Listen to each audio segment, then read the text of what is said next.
I want to talk about the elephant in the room, and you probably know what it already is, but will the man, Jordan Walker, make the 26-man roster? And will he start opening day? And if not, then give me your date that you see that happening. Yeah, obviously this is as of March 16th, so things Yes. can Thank you change for, over the yeah. next week. It's an injury happens, or maybe he goes over 10 in his next at bats. Like things change. But as we stand right now, I'm 100, like 99% confident he's on the league. And not just because I'm like I want that to happen, but John Denton, Kate Boo, there's different MLB like it's just consistently being like, why not? It makes so much sense. The way Ollie Marmol talks about him right now, the way his own teammates talk about him, I just think it'd be a big whiff, and not just from like a excitement standpoint, but he could very quickly become one of the most critical Cardinals on this team. Um, I think the beauty of him this year is that he's not there shouldn't be pressure on him. There's nothing they need from him. Everything they get from him is icing on the cake right now. But it could send the team into a different trajectory than it is right now. If you have a Jordan Walker who's a rookie of the year capable guy, I don't think he'd be an all-star this year, but would I be surprised if he's in the conversation for it? No, like I wouldn't. Like Julio Rodriguez type season's probably the cap of all caps, but if he puts that up, I'm not surprised. And in a lineup like this, I think he makes the roster. I think he's an everyday player, starting in left field probably. I would say Tyler O'Neill's probably the center fielder, and Dylan Carlson's a little bit the odd man out right now. But with the amount of playing time there is to go around, I think Dylan gets plenty of at bats still. But I think they start Walker probably as the eighth hitter in the lineup for a while, and they let him kind of find his feet for a little bit. He's hitting behind Tyler O'Neill or something like that in seventh, and then he's got Tommy Edman right behind him and an elite top of the order to go through. And then I think by the end of the season, he's the two-hole hitter. Like I just think the sky's the limit for this kid. He's going to be great. Um, I think the stability of the team around him is a big deal.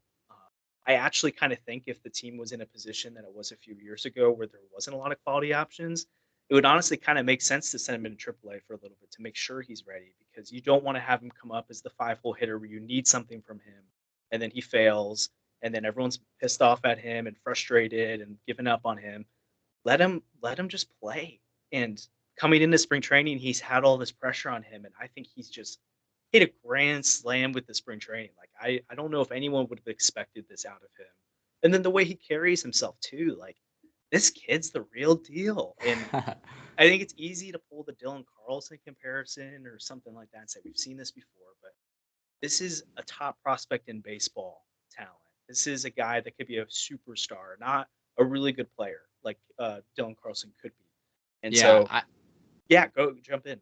yeah, no, I was just gonna say I have been very reluctant to say those words because I'm so afraid, and I said this the very last podcast. I'm so nervous that I'm not saying this is gonna happen, but I'm nervous that we have like a Jared Kelenic. You know, you don't want to be that organization that hypes Fair. up this player and he kills it all the way through the minor leagues and he comes up and he flops. Now, Kelnick is still 23 years old. He has a career ahead of him. You know, he will be an all-star, I'm sure, at some point, maybe even this season. But I'm just so nervous that we do overhype him, we do call him this superstar, and then he doesn't meet expectations, and then next thing you know, he's back in AAA. That's the only thing I'm worried about. Now, that's not my prediction. I want to get that out there. That's not what I'm predicting.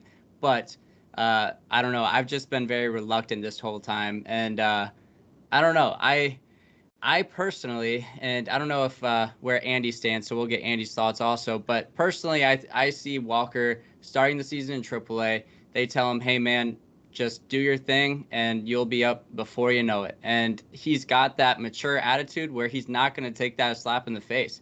He's going to be like, "Okay, yeah, I'll do my thing, and I'll be up," and he will. So that's kind of the way I see it going. But I man, I hope he is the guy, you know. But what do you think, Andy? What was your most recent thoughts on it? So a whole week has gone by. We've figured out that he's fine. That shoulder injury isn't anything, and I think this whole time I've just had a chip on my shoulder. I mean, at 20 years old, I was sitting on my ass eating a bag of chips and not really doing anything substantial. I wasn't You're playing doing that at baseball. 25. No, I'm doing it at 26. 26. But man, I mean, I'm looking at his stats right now, and he's still sitting at the top of the team in at bats. He's getting the most opportunity, obviously because we want to see what he's got, but he's done everything with it. Like Josh said, he's hit a grand slam with this spring training. He came into winter warmup saying, "I'm here to win a spot on this lineup," and I think that he has. I mean, he's completely convinced me like that my thinking of he's 20, he doesn't know what he's doing. He's got to work through some stuff. I think I was completely wrong. I'm in the complete camp of saying that he's going to be on the opening day roster now. That again was one of the things that we were trying to say. We were the truthers saying that Jordan Walker the Cardinals need to put a pause on Jordan Walker. Well, I'm not there anymore. Yeah, I bought into the hype train a long time ago, and so I probably, if he probably wasn't doing super well right now, I'd still probably be like, "Oh, he should make it." Like, that's been my take. But I think you also go back to this past season. Double A is a big deal, and we keep seeing players make the leap, like a Michael Harris or Julio Rodriguez from Double A to the majors, and not really see a huge issue there. Now, obviously, you could probably find 9 exceptions to that rule. But then you see him in the Arizona Fall League going against the best prospects in baseball, and he tore it up. And then he comes to spring training and he tears it up. And he's playing great outfield defense. Like, I just think at this point, all of the other reasons to keep him down just don't matter. But I wouldn't be mad if they kept him. Or I'd probably be a little upset. I would understand if they kept him in AAA to start the year. But at this point, I'm like, what else could the guy do? The biggest thing that I think is still a question for me on him is the switching positions. So obviously he's a natural third baseman. Yeah. And playing outfield is probably the easiest transition to make for a player, i.e. Rick Ankiel, throw in your other position switchers here.